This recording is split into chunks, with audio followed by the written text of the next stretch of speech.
Seigneur, ne nous traite pas selon nos péchés. Seigneur, ne nous juge pas selon nos offenses. Que descende sur nous ta miséricorde.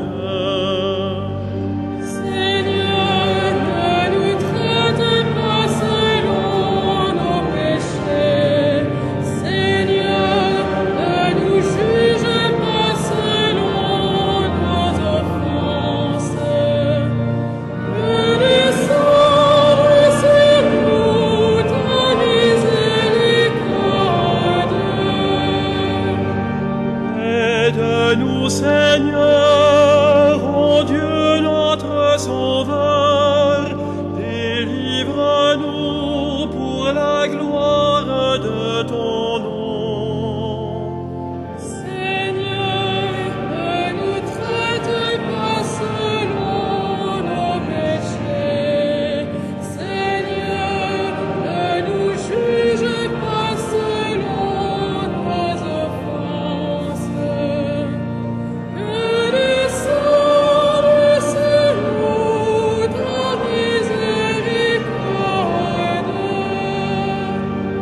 Pardonne-nous, Seigneur, tous nos péchés, délivre-nous pour la gloire de ton nom. Seigneur, ne nous traite pas selon nos péchés. Seigneur, ne nous juge pas selon nos offenses. Descende sur nous ta miséricorde.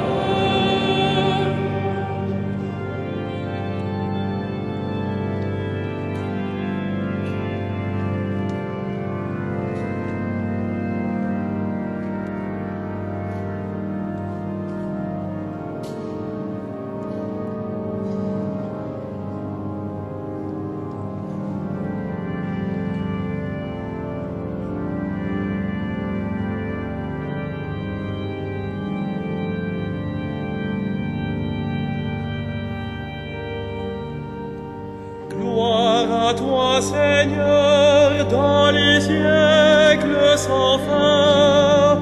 Délivre-nous pour la gloire de ton nom. Seigneur, ne nous traite pas selon nos péchés. Seigneur, ne nous juge pas selon nos offenses. Descende sur nous ta miséricorde.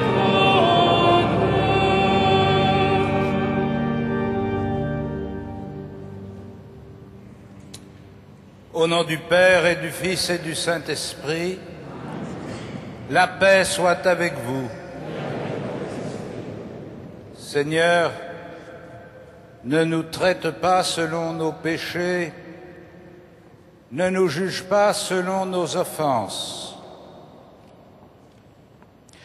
Comme nous venons de le chanter quand nous nous présentons devant Dieu pour célébrer l'Eucharistie, convoqués par l'Esprit du Christ pour constituer son corps qui est l'Église, nous commençons par demander à Dieu qu'il nous délivre de tout ce qui fait obstacle à son amour pour nous, à son amour pour nos frères,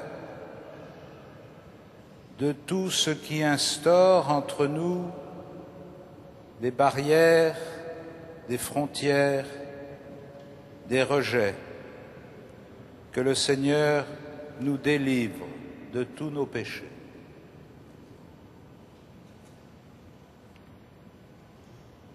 Je confesse à Dieu Tout-Puissant, je reconnais devant mes frères que j'ai péché en pensée, en parole, par action et par omission. Oui, j'ai vraiment péché. C'est pourquoi je supplie la Vierge Marie, les anges et tous les saints, et vous aussi, mes frères, de prier pour moi, le Seigneur notre Dieu, et que Dieu Tout-Puissant nous fasse miséricorde, qu'il nous pardonne nos péchés et nous conduise à la vie éternelle.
Gloria in excelsis Deo. Et in terra pax omnibus boni voluntatis. Laudamus te, Benedicimus te. adoramus te, Glorificamus te. gratias agimus tibi, roter Mariam gloriam tuam. Domine Deus Rex Celestis, Deus Pater omnipotens. Domine Filii unicenite, Iesu Christe. Domine Deus agnus Dei, Filius Patris. Qui tollis peccata mundi, miserere nobis. Qui tollis peccata mundi, suscipere precationem nostram. Qui sedes ad dexteram Patris, miserere nobis. Odiam tu, solus sanctus, Tu salus Dominus, tu solus altissimus, Iesu Christe. Sancto Spiritu, in gloria Dei, Patris.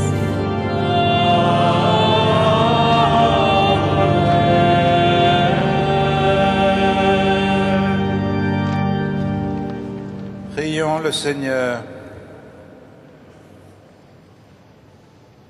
Dieu qui donne la preuve suprême de ta puissance lorsque tu patientes et prends pitié, sans te lasser, accorde-nous ta grâce.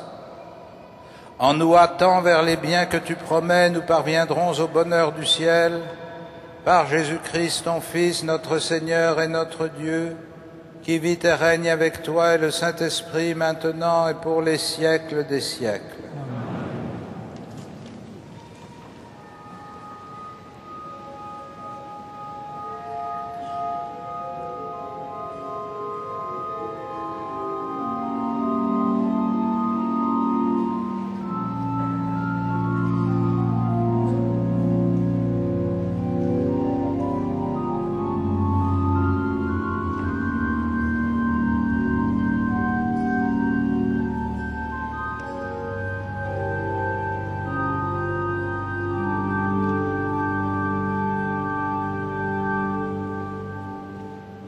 Lecture du livre des Nombres.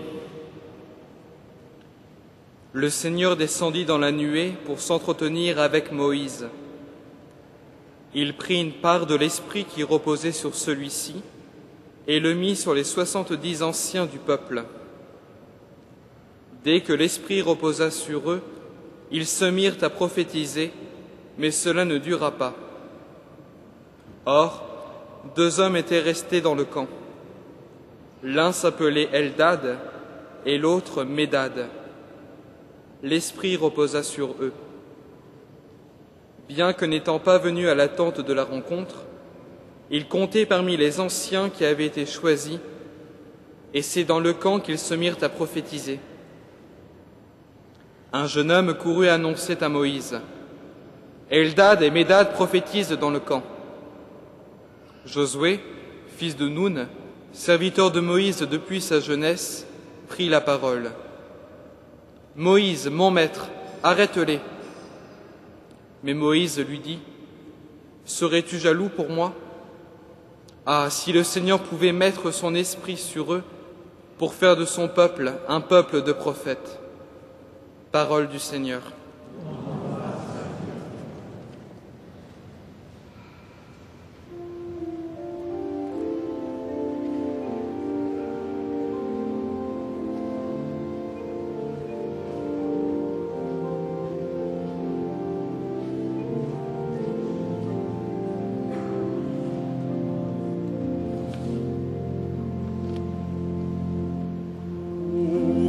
Mes yeux à tes merveilles, ô splendeur de ta loi. Ouvre mes yeux à tes merveilles, ô splendeur de ta loi. La loi du Seigneur est parfaite, la charte du Seigneur est sûre, qui rend sages les simples. Ouvre les yeux à tes merveilles, ô splendeur de ta loi. La crainte qu'il inspire est pure, elle est là pour toujours.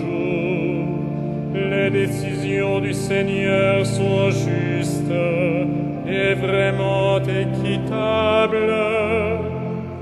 Ouvre les yeux à tes merveilles, ô splendeur de ta loi. Aussi ton serviteur en est illuminé, à l'égarder il trouve son profit. Qui peut discerner ses erreurs? Purifie-moi de celles qui m'échappent.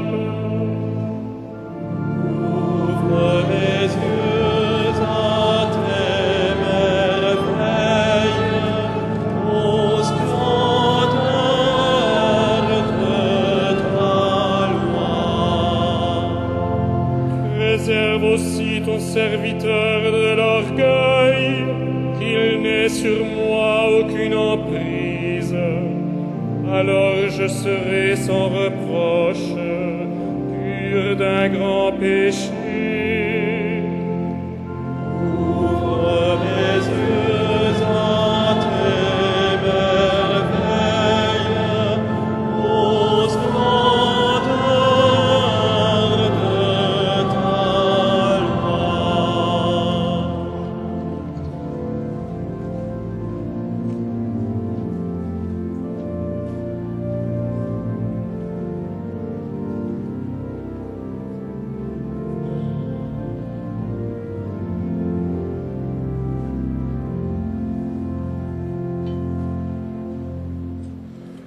Lecture de la lettre de Saint Jacques.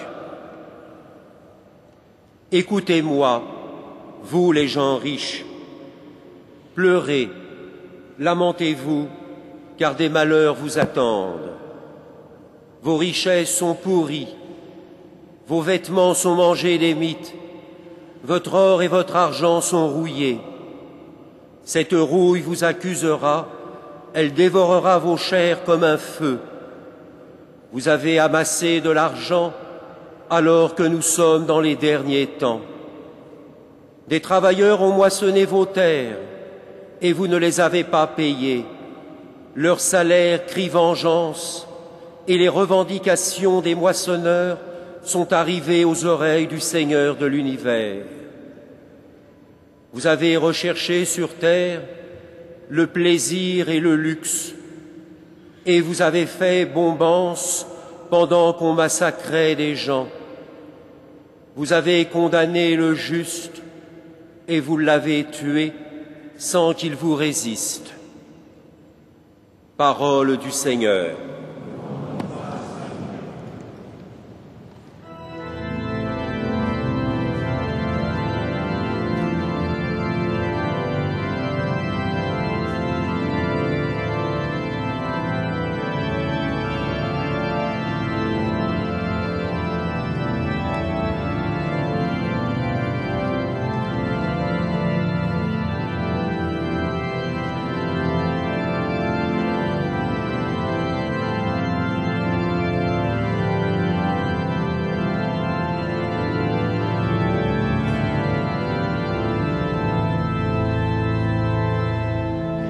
Alleluia, Alleluia, Alleluia. Alleluia, Alleluia, Alleluia. Ta parole, Seigneur, est vérité. Dans cette vérité, consacre-nous.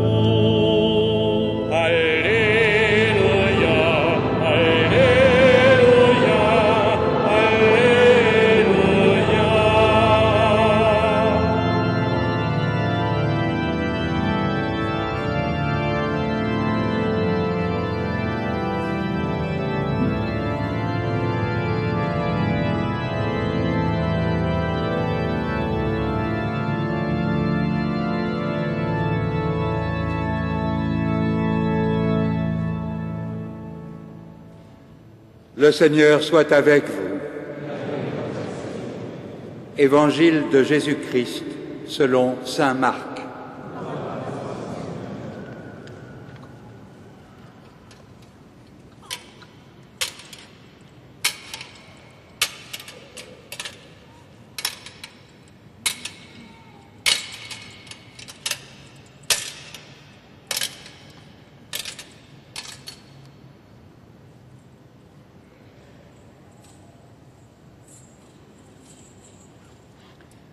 Jean, l'un des 12, disait à Jésus: « Maître, nous avons vu quelqu'un chasser des esprits mauvais en ton nom.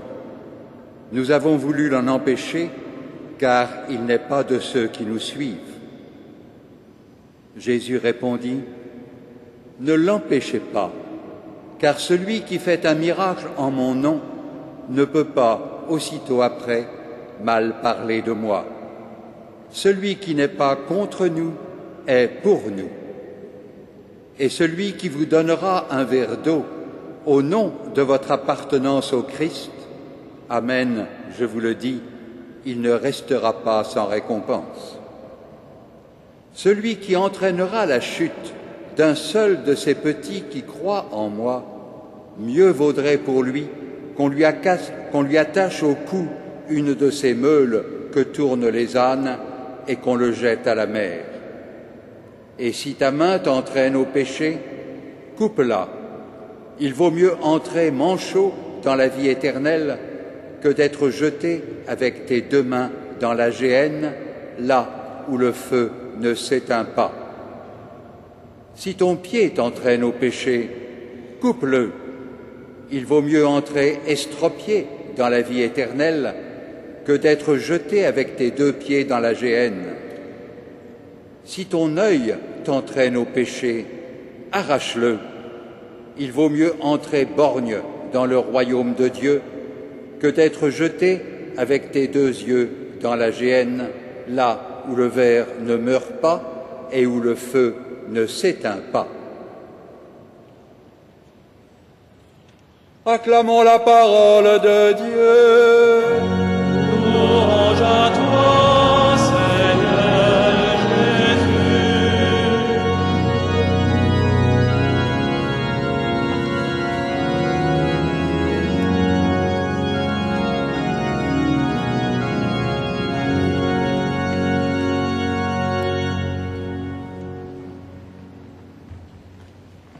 Frères et sœurs,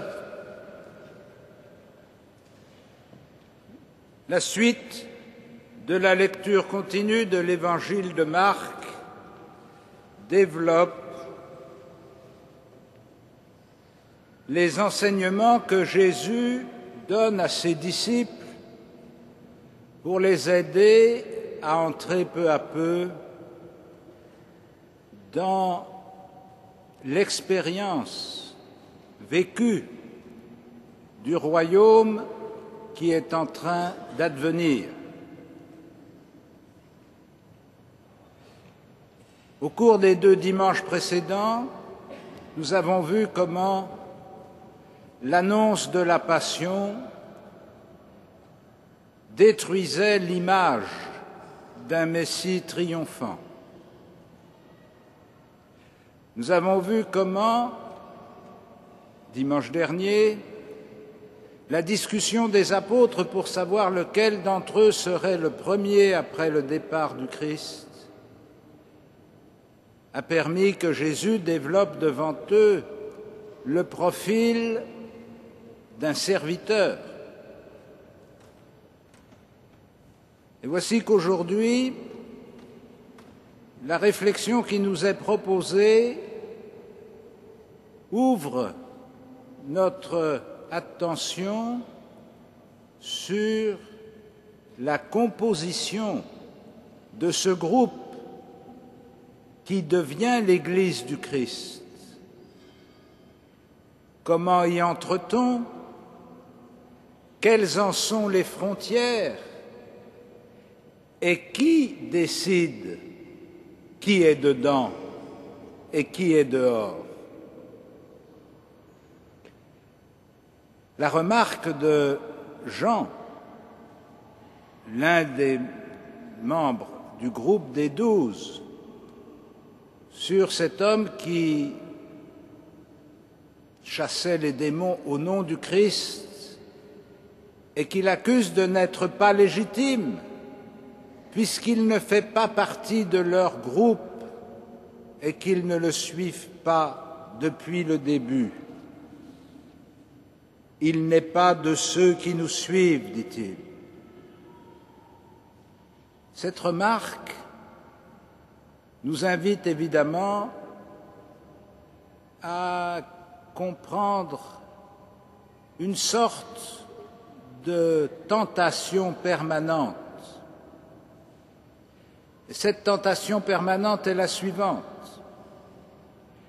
C'est de nous approprier le don de Dieu, la grâce de Dieu, comme une sorte d'exclusivité.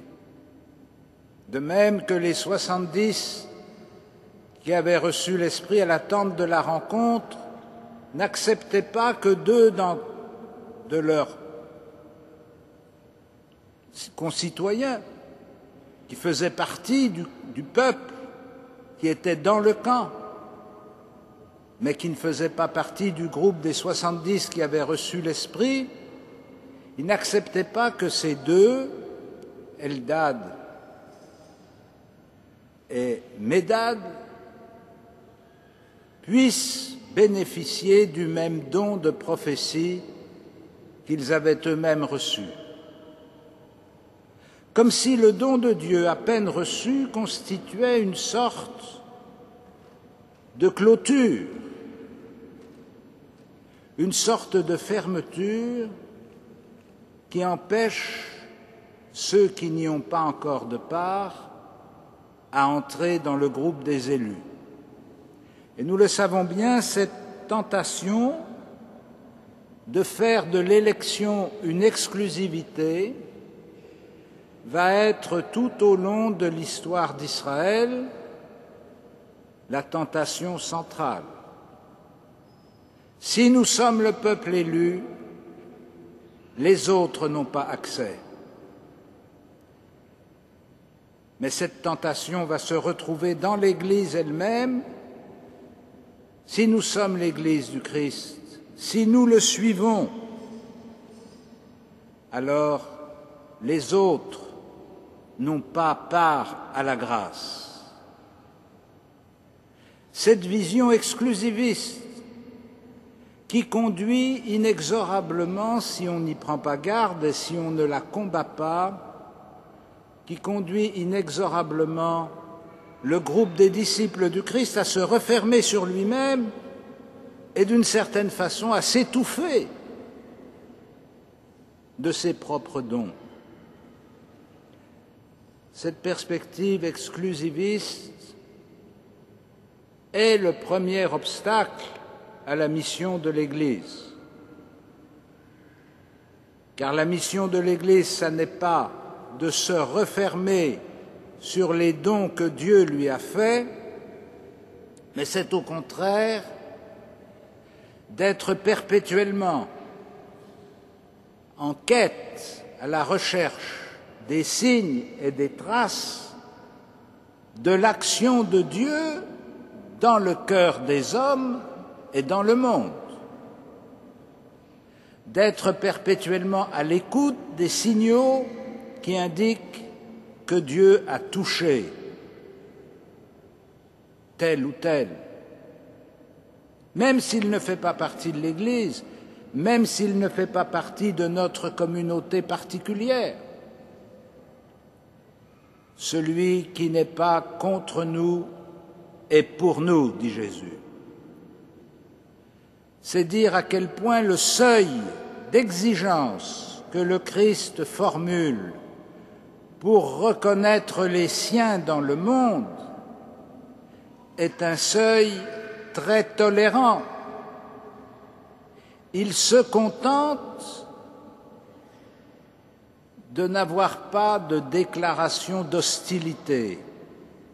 Qui n'est pas contre nous est pour nous. Et nous voyons bien comment cette attitude d'ouverture, d'accueil, d'espérance à l'égard des hommes et des femmes qui nous entourent change évidemment aussi notre manière de vivre à l'intérieur de l'Église.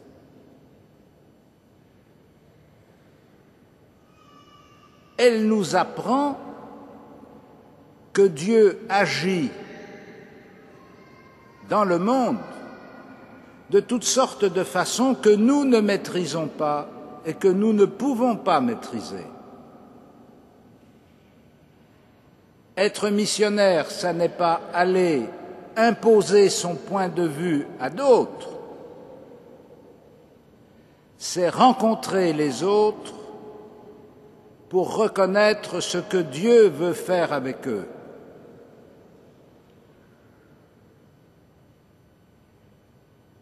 Et par la même occasion, l'Évangile nous indique quels sont les véritables obstacles à la participation à la vie de l'Église. Ce qui empêche que des hommes et des femmes fassent partie de l'Église, ce n'est pas le fait qu'ils sont ailleurs ou qu'ils sont en dehors du groupe ou qu'ils n'ont pas suivi le Christ régulièrement depuis leur naissance.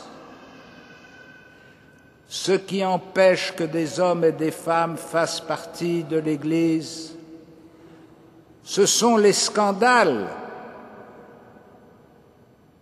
qui viennent de nous. C'est l'écart énorme entre la bonne nouvelle que nous annonçons est le peu de fruits qu'elle produit dans notre vie. Ce qui est un obstacle, ce n'est pas ce que sont les autres, c'est ce que nous sommes. C'est notre péché qui est l'obstacle. Si ta main, la main, c'est l'instrument de l'action. Si ta main t'entraîne au péché, si ton pied, le pied c'est l'instrument du mouvement, si ton pied te conduit en dehors des voies de Dieu, si ton œil, l'œil c'est la manière d'entrer en relation avec le monde, de voir le monde, de contempler l'action de Dieu dans le monde. Si ton œil t'entraîne au péché, arrache-le. Car si notre manière de vivre, d'agir, si notre manière de progresser dans l'histoire des hommes, si notre manière de nous situer dans le monde et vis-à-vis des autres sont des sources de scandale, alors voilà la raison pour laquelle tant d'hommes et de femmes ne franchiront jamais le seuil de notre Église. C'est pourquoi la mission s'enracine d'abord et profondément dans la conversion de notre vie. Être missionnaire, c'est d'abord laisser l'Évangile changer notre être. C'est d'abord laisser l'Évangile renouveler notre existence. C'est laisser l'Évangile porter son fruit à travers nos actions, à travers nos démarches, à travers nos regards. Frères et sœurs, dans ce chemin que Jésus parcourt pour aller vers Jérusalem, ce qu'il enseigne aujourd'hui à ses disciples, c'est qu'ils ne doivent pas juger le monde, mais qu'ils doivent se convertir pour que le monde soit illuminé de la lumière du Christ. Ils ne doivent pas exclure les hommes,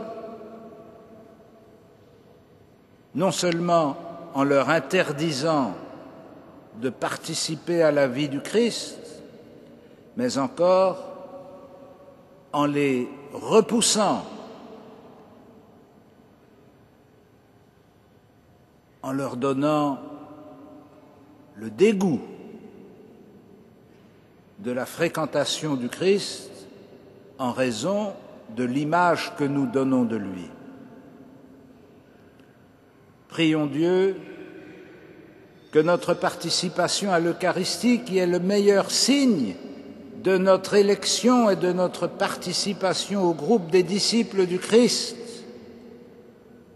ne soit pas un facteur de rejet et d'exclusion, mais qu'elle soit au contraire un motif de transformation de notre vie pour qu'en nous voyant agir, progresser, regarder le monde, nos contemporains puissent rencontrer la bonne nouvelle que nous portons.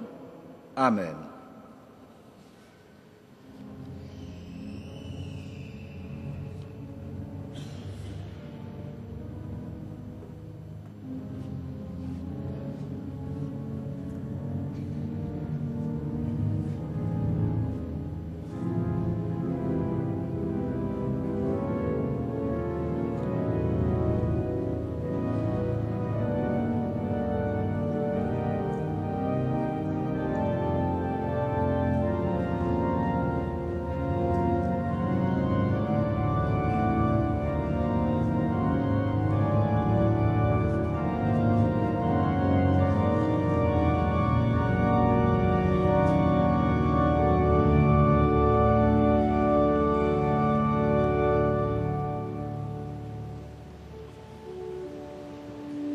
Credo in unum Deum,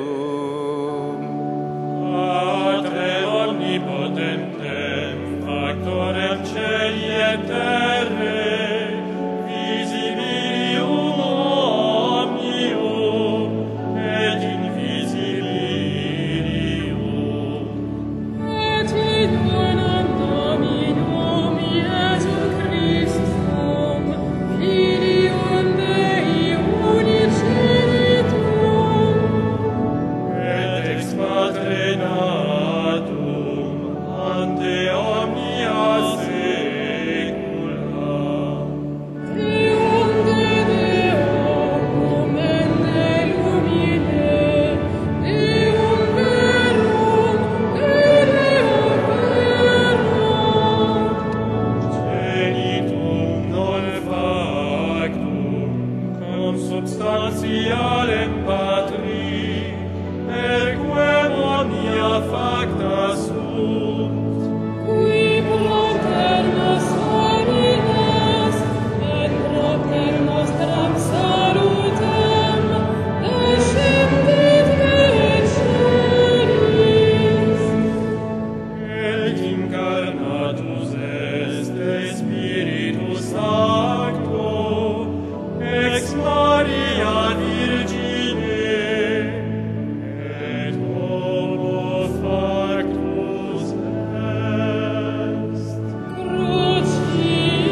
Prions ensemble au moment d'offrir le sacrifice de toute l'Église. Dieu de miséricorde, accepte notre offrande, qu'elle ouvre largement pour nous la source de toute bénédiction, par Jésus le Christ, notre Seigneur. Le Seigneur soit avec vous. Et avec votre esprit. Élevons notre cœur. Nous le tournons vers le Seigneur. Rendons grâce au Seigneur notre Dieu. Cela est juste et bon. Vraiment, il est juste et bon de te rendre gloire, de t'offrir notre action de grâce, toujours et en tout lieu. À toi, Père très saint, Dieu éternel et tout-puissant, par le Christ notre Seigneur. Dans sa pitié pour notre misère, il a voulu naître d'une femme, la Vierge Marie. Par sa passion et sa croix, il nous a délivrés de la mort éternelle. Par sa résurrection d'entre les morts, il nous a donné la vie qui n'aura pas de fin. C'est pourquoi, avec les anges et les archanges, avec les puissances d'en haut et tous les esprits bienheureux, nous chantons l'hymne de ta gloire et sans fin nous proclamons.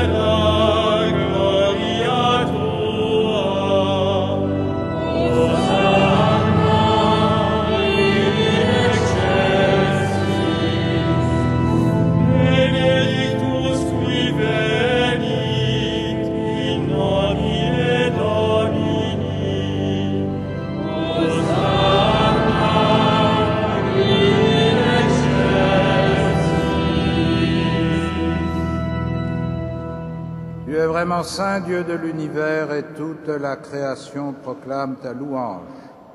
Car c'est toi qui donnes la vie, c'est toi qui sanctifies toutes choses par ton Fils Jésus-Christ, notre Seigneur, avec la puissance de l'Esprit Saint.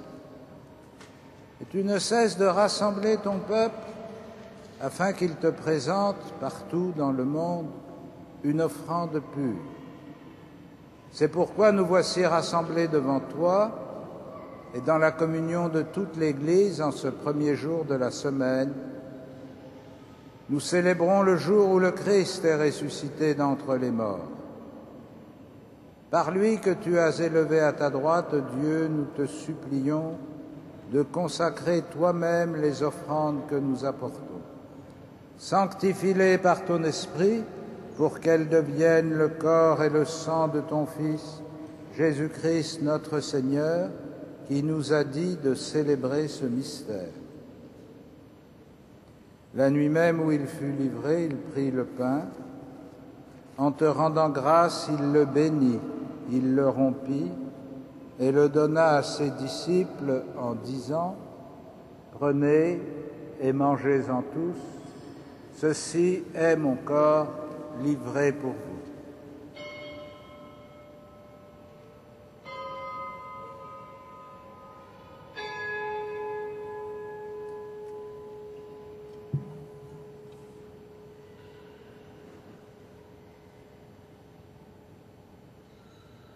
De même, à la fin du repas, il prit la coupe. En te rendant grâce, il la bénit et la donna à ses disciples en disant : « Prenez et buvez-en tous, car ceci est la coupe de mon sang, le sang de l'alliance nouvelle et éternelle qui sera versé pour vous et pour la multitude en rémission des péchés. Vous ferez cela en mémoire de moi.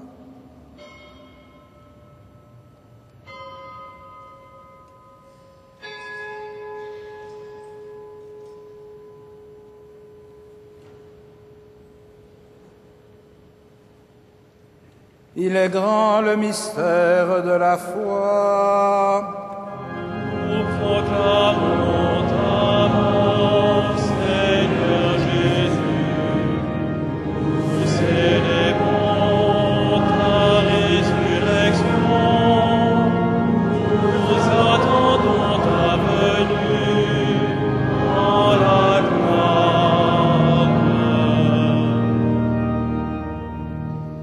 En faisant mémoire de ton Fils, de sa passion qui nous sauve, de sa glorieuse résurrection et de son ascension dans le ciel, alors que nous attendons son dernier avènement, nous présentons cette offrande vivante et sainte pour te rendre grâce. Regarde, Seigneur, le sacrifice de ton Église et daigne y reconnaître celui de ton Fils qui nous a rétablis dans ton alliance. Quand nous serons nourris de son corps et de son sang et remplis de l'Esprit Saint, accorde-nous d'être un seul corps et un seul esprit dans le Christ, et que l'Esprit Saint fasse de nous une éternelle offrande à ta gloire, pour que nous obtenions un jour les biens du monde à venir, auprès de la Vierge Marie, la bienheureuse Mère de Dieu, avec les apôtres, les martyrs, Saint Denis, Saint Vincent de Paul et tous les saints qui ne cessent d'intercéder pour nous.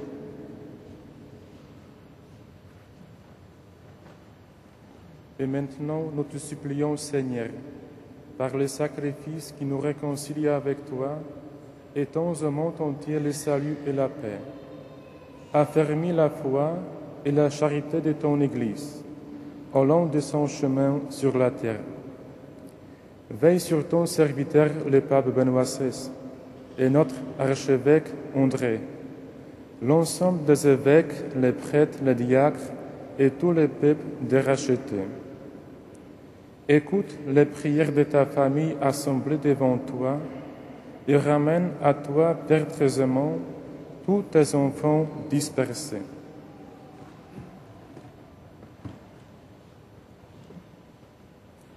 Pour nos frères défunts, pour les hommes qui ont quitté ce monde et dont tu connais la droiture, nous te prions. Reçois-les dans ton royaume, où nous espérons être comblés de ta gloire, tous ensemble et pour l'éternité, par le Christ notre Seigneur, par qui tu donnes au monde toute grâce et tout bien.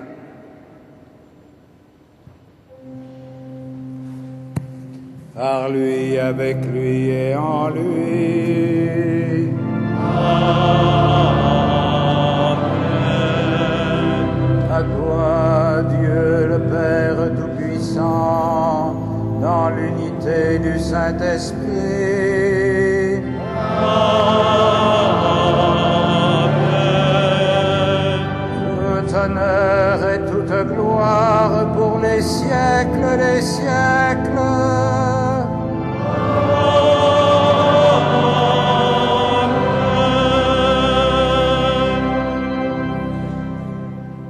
Dans le même esprit, nous pouvons dire avec confiance la prière que nous avons reçue du Sauveur. Notre Père qui es aux cieux, que ton nom soit sanctifié, que ton règne vienne, que ta volonté soit faite sur la terre comme au ciel. Donne-nous aujourd'hui notre pain de ce jour. Pardonne-nous nos offenses, comme nous pardonnons aussi à ceux qui nous ont offensés. Et ne nous soumets pas à la tentation, mais délivre-nous du mal. Délivre-nous de tout mal, Seigneur, et donne la paix à notre temps. Par ta miséricorde, rends-nous libres du péché, rends-nous forts devant les épreuves. En cette vie, où nous espérons le bonheur que tu promets, est l'avènement de Jésus-Christ, notre Sauveur.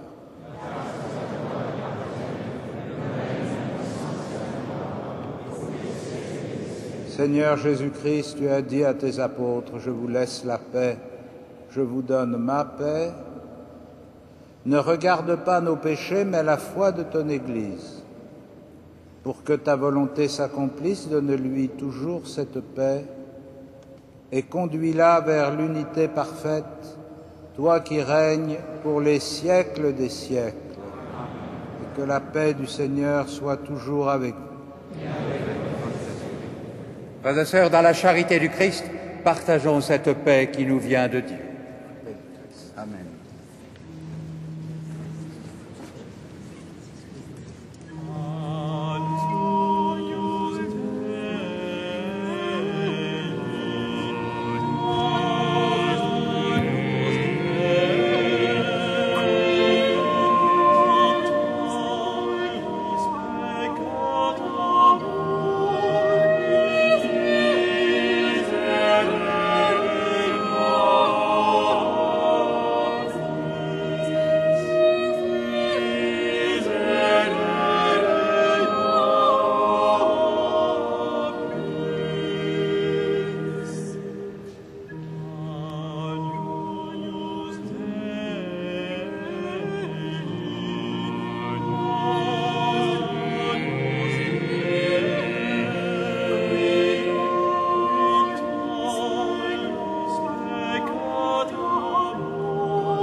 Heureux les invités au festin des noces de l'agneau. Voici l'agneau de Dieu qui enlève le péché du monde. Seigneur, je ne suis pas digne de te recevoir, mais dis seulement une parole et je serai guéri.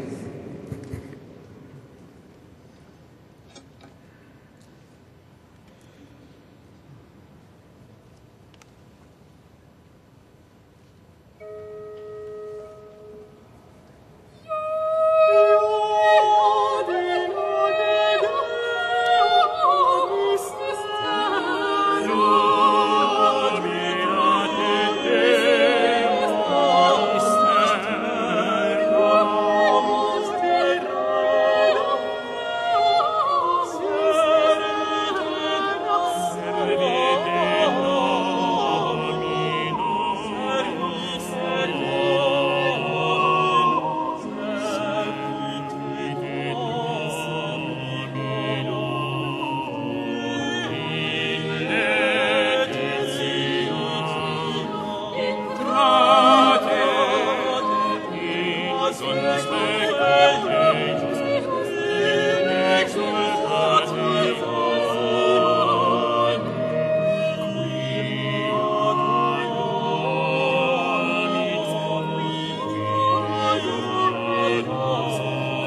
Frères et sœurs bien-aimés, voici quelques annonces pour les temps que nous vivons. Tout d'abord, jeudi 1er octobre, à 19h, adoration du Saint-Sacrement après la messe.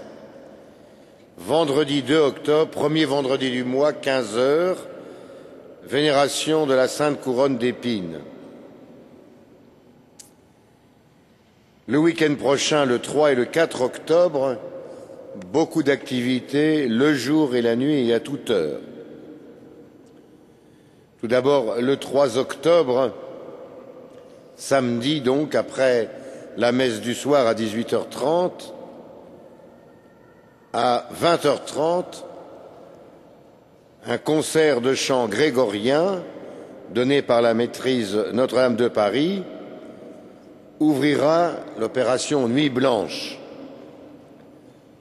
À 21h30, un récital aux Grandes Orgues par M. Vexot, jusqu'à 23h. À 23h, la projection du film Notre-Dame de Paris, et de minuit à 1h, l'opéra d'images Réjouis-toi Marie. La cathédrale sera ouverte donc de 20h à 5h du matin pour vous puissiez regarder une exposition permanente dont le nom est Christo de Sylvie Fleury, artiste contemporaine. Pendant ce temps-là, si vous le souhaitez, des prêtres se tiendront au fond de la cathédrale, soit pour le sacrement de la réconciliation ou simplement une rencontre, jusqu'à 0h30. Et l'exposition continuera, elle, jusqu'à 5h. Le lendemain, dimanche 4 octobre, à 10h, ce sera la messe présidée par notre archevêque, en présence des présidents des conférences épiscopales d'Europe qui ont leur assemblée plénière à Paris. Et le soir, à 18h30, c'est Monseigneur Beau, évêque auxiliaire, qui présidera la messe. Ce sera une action de grâce pour le 8e centenaire de la fondation de l'ordre des franciscains. Les nocturnes à Notre-Dame, la projection du film Notre-Dame de Paris, pendant tout ce mois d'octobre, se déroulent tous les soirs, sauf les vendredis et de quelques exceptions qui sont portées sur votre feuille, c'est à 21h. Donc ce soir, à 21h, ici, l'entrée est libre. C'est en français traduit en anglais. Et puis mardi prochain, 29 septembre, un requiem de Duruflé. Donc vous pourrez aussi retirer les billets auprès de l'accueil. Nous aurons à cœur de porter les intentions de prière de notre archevêque lorsqu'il sera à Rome, parce qu'il est invité par le pape à participer au synode sur l'Afrique. Nous pensons aussi au pape et au peuple tchèque qui accueille le pape actuellement. Et enfin, nous prierons aux intentions du nouveau nonce en France, Monseigneur Luigi Ventura, que le Saint-Père vient de nommer. Nous pouvons maintenant nous lever pour reprendre notre prière.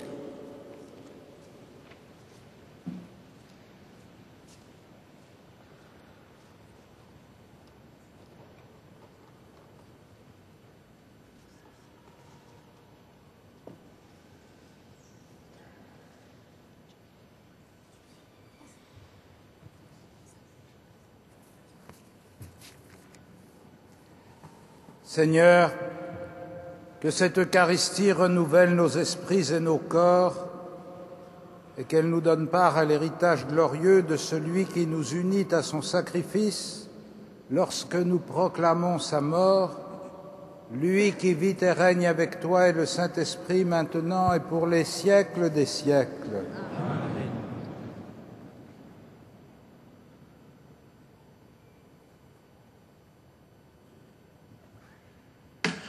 Le Seigneur soit avec vous et que Dieu Tout-Puissant vous bénisse, le Père, le Fils et le Saint-Esprit. Amen. Allez dans la paix du Christ. Nous rendons grâce à Dieu. Salve Regina.